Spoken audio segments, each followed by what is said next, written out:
이번 영상에서는 스트레스로부터 자유로워지는 유일한 방법에 대해서 이야기를 드릴 건데요. 저는 실제로 이 방법을 통해서 스트레스로 인해서 불면, 불안, 우울을 앓았던 과거에서 벗어날 수 있었고, 또 수많은 사람들을 스트레스, 생각, 그리고 몸과 마음의 지옥으로부터 자유를 되찾아줄 수 있었습니다. 그러니 스트레스 때문에, 생각 때문에 힘드신 분이라고 하면 반드시 집중해서 끝까지 봐주시길 바랍니다.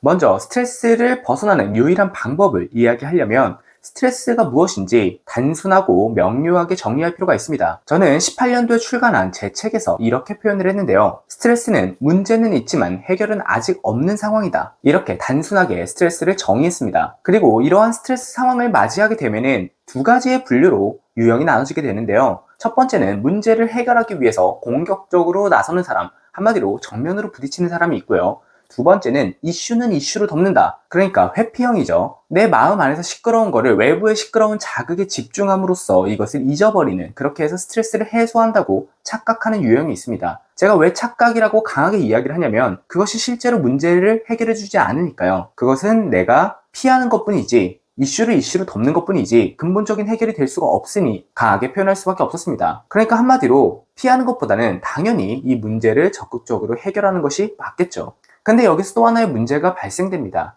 이미 첫 번째 유형의 분들이라고 하면 공감하시겠지만 어떤 문제가 왔고 내가 그것을 스트레스로 인식을 하고 이것을 해결하려고 하는 과정에서 점점 더 미궁 속으로, 수렁 속으로 빠져드는 그런 느낌을 받으셨을 겁니다.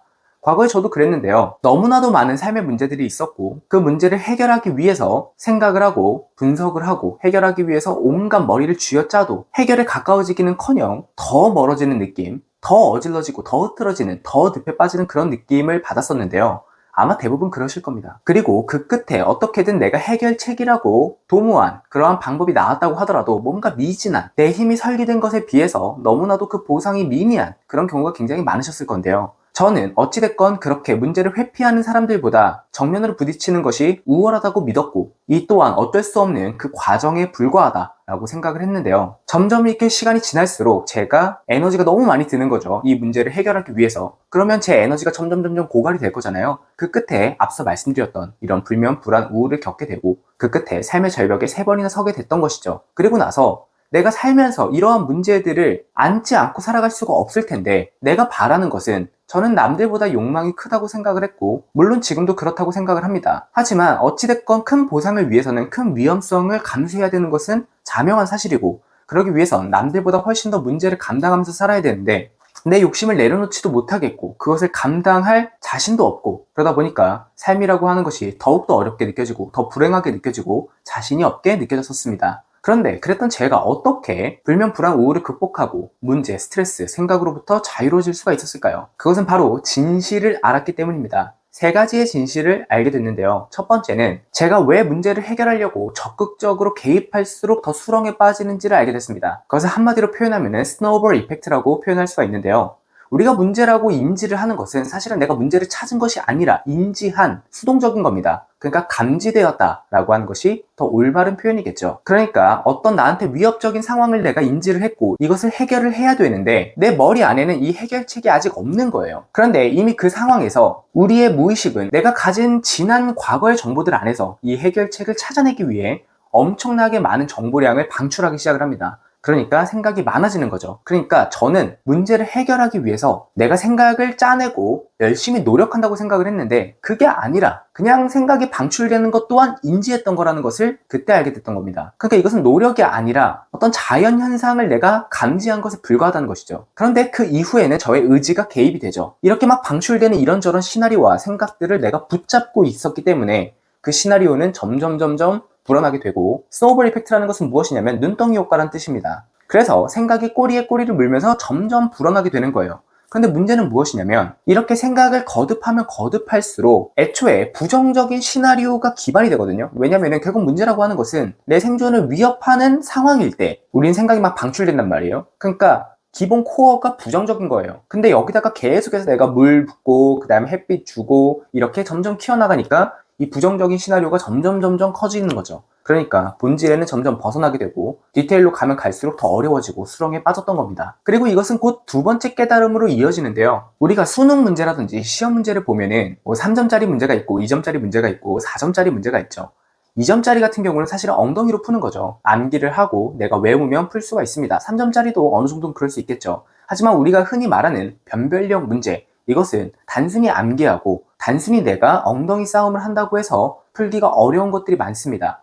이해를 하고 응용을 해야죠. 그리고 그 이해를 하고 응용을 하는 부분은 교감신경이 아니라 부교감신경의 영역입니다. 그래서 벼락치기를 해도 이 변별력 문제에서 결국에는 변별이 되는 거예요. 자, 저는 스트레스는 문제는 있고 해결은 아직 없는 상태라고 이야기를 했습니다. 해결이 아직 없다는 것은 내가 알지 못하는 이 세상에 전혀 없는 새로운 것을 알아채는 것이 아니라 새로운 조합에 의해서 태어나게 되는데요. 우리가 음식으로 비유를 들자고 하면은 이것을 쉽게 이해할 수가 있습니다. 그냥 기본 라면을 먹는 것과 라면에 국물을 빼고 면만 빼서 참기름을 다시 둘러서 먹는다든지 이런 것은 새로운 조합이고 새로운 맛이죠. 혹은 거기에 치즈를 올린다든지 아니면 전혀 다른 조리 방법을 한다든지 이런 것들은 세상에 없는 것이 아니라 내 마음 안에 있는 여러 가지의 점들을 새롭게 조합하는 그런 능력으로 인해서 새로운 것들이 창조되는 것이거든요.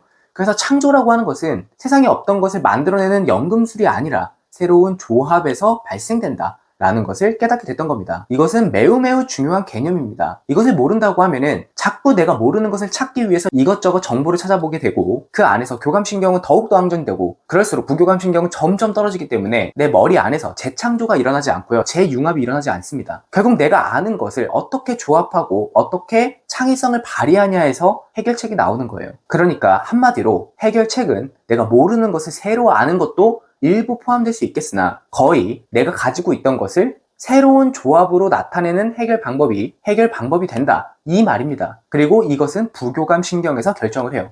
우리가 유레카라고 하는 말의 기원이 이게 목욕탕에서 외친 말이거든요. 뜨끈한 물에 몸을 담그고 있으면 몸이 촥 이완이 되죠. 그때 부교감 신경은 활성화가 됩니다. 그러니까 여러분한테 스트레스가 생기면 반신욕을 하고 목욕탕을 가라는 뜻이 아니라 반신욕을 하고 목욕탕을 가도 내가 상기가 되어 있고 여전히 교감신경이 항진되어 있으면 아무 의미가 없습니다. 반대로 내가 부교감신경을 활성화시킬 수 있다고 하면은 반신욕을 할 필요도 없고 목욕탕에 갈 필요도 없는 것이죠. 어찌됐건 해결책은 새로운 어떤 융합, 조합은 부교감신경에서 발현된다라는 겁니다. 그러니까 여기까지만 보더라도 제가 여태까지 했던 방식은 당연히 삶이 더 불행해지고 더 고통스럽고 문제가 더 심화되는 방법으로 갈 수밖에 없었던 거죠. 생각을 부여잡고 나는 생각을 하고 적극적으로 해결한다라고 착각을 하지만 사실상 내 몸 안에서 내 무의식에서 방출된 정보들을 부여잡고 계속해서 시나리오를 눈덩이 효과를 불러일으킨 거에 불과하고요. 그럼 그럴수록 교감신경은 항진되고 부교감신경은 저하되기 때문에 더욱더 어려워지고 해결책은 안 나오는 그러한 악순환이 반복됐던 겁니다. 그리고 이 끝에 알게 된 세 번째 깨달음은 이미 문제가 해결되고 나서였어요. 어찌됐건 이 첫 번째, 두 번째 깨달음을 조합하게 되면은 생각을 내가 개입하지 않는다. 내 뇌가 알아서 해결할 수 있도록 부교감신경을 활성화시키는 거에만 나는 전력 투구를 한다 라는 것이었는데요.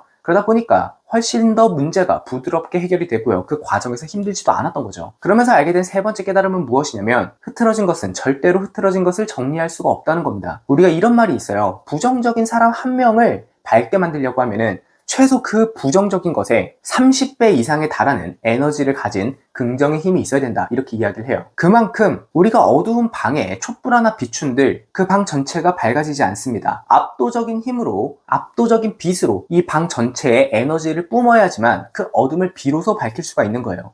마찬가지입니다. 내가 흐트러지고 내가 정신이 없는 상태고 내가 정돈이 안 돼 있고 내가 안정이 안 돼 있고 내가 중심이 무너져 있는 상태에서 어떻게 중심이 있는, 어떻게 안정된, 어떻게 깔끔한 해결책이 나올까요? 절대로 불가능합니다. 이것은 우리가 일상에서도 크게 느낄 수가 있어요. 예를 들어서 친구를 만나서 고민 상담을 내가 해준다고 볼게요. 이 사람이 굉장히 머리가 복잡하고 어지러워져 있고 본인이 무슨 말을 하는지도 모르는 상태로 막 내뱉는다고 칠게요.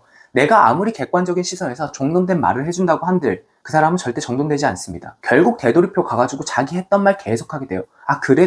그래도 이런 식으로. 그러니까 아무 의미가 없다는 거죠. 그래서 결국에는 이 세 번째가 제일 중요한 겁니다. 흐트러진 것은 절대로 흐트러진 것을 정돈할 수가 없다는 것. 그것을 깨닫게 되고 저는 더욱더 확신을 얻게 됐던 거죠. 결국 정리하자면 문제가 일어났을 때 내가 정면으로 부딪히는 것이 아니라 내 뇌가, 무의식이 이것을 잘 처리할 수 있도록 도와주는 것으로 방향을 완전히 바꾼 겁니다. 저도 물론 처음에 이렇게 도전을 했었을 때는 마치 번지 점프를 하는 기분이었어요. 그러니까 높은 곳에서 뛰어내리는 것처럼 뭔가 굉장히 불안하고 내가 여태까지 삶을 살아오던 그런 방식 자체에 완전히 반대되고 도전되는 그런 방식이었으니까요. 그런데 내가 지금 가는 길에 정답이 없었다면 내 과거의 결과가 지금 현재거든요. 내가 여태까지 해왔던 방식대로 했었을 때 현재가 좋지 않다면 그 방법은 틀린 겁니다. 저는 그것을 명확하게 알았기 때문에 그렇게 할 수밖에 없었던 것이죠. 그리고 그 끝에 저는 자유로운 삶을 찾게 됐던 거죠.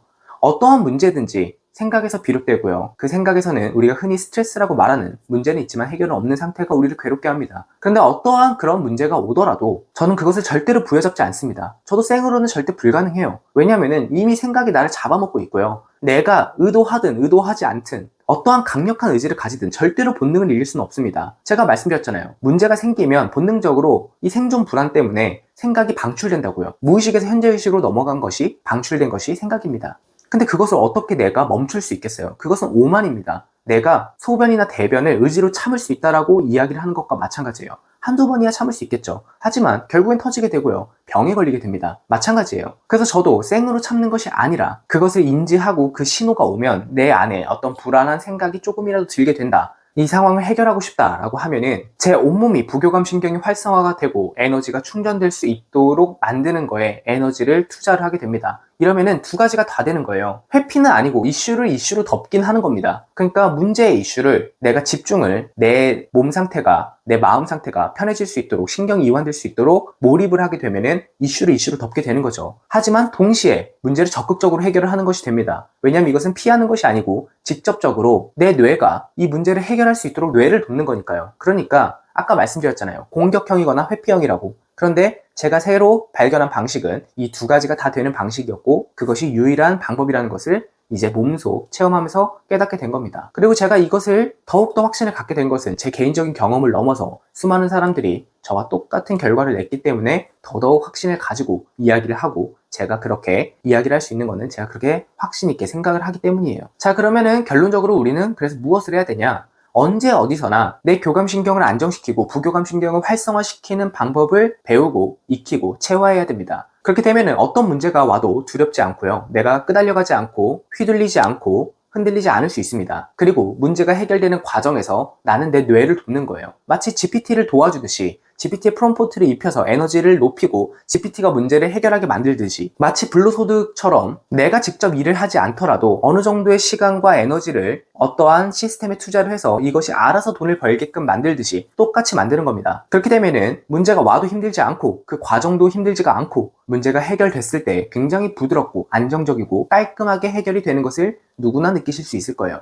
그러기 위해선 언제 어디서나 교감신경을 안정시키고 부교감신경을 활성화시킨다. 이 두 가지만 기억하시면 됩니다. 그래서 제가 최종 화면 고정 댓글에 제 극복기 영상과 필동 영상이라고 하는 영상 이렇게 두 가지를 남겨놓겠습니다. 이 두 가지의 영상에서는 몸과 마음은 어떠한 설계도를 가지고 있으며 어떠한 메커니즘으로 흘러가는지 이 공식을 가르쳐드리고 있습니다. 내가 교감신경을 안정시키고 부교감신경을 활성화시키려고 하면은 이 사용설명서는 알아야, 매뉴얼을 알아야 내가 이것을 다룰 거 아니에요. 그래서 이 두 가지의 영상은 사용설명서이자 정답지이자 오답노트라고 보시면 됩니다. 그래서 제가 이 두 가지 영상을 최종 화면 고정 댓글 링크에 남길 테니까 꼭 보고 배우셔서 문제에 휘둘려서 어떠한 사소한 문제든 나를 흔들고 나를 뿌리째 흔들어서 내 삶이 불행해지고 고통스러운 삶에서 벗어나서 어떤 문제가 오고 어떤 시련이 오고 어떤 스트레스가 오든 흔들리지 않고 알아서 처리되게끔 만드는 그런 평온한 삶으로 거듭나시길 진심으로 바라면서 영상 마치고 저는 다음 페이지에서 기다리고 있겠습니다. 여기까지 영상 봐주셔서 감사합니다.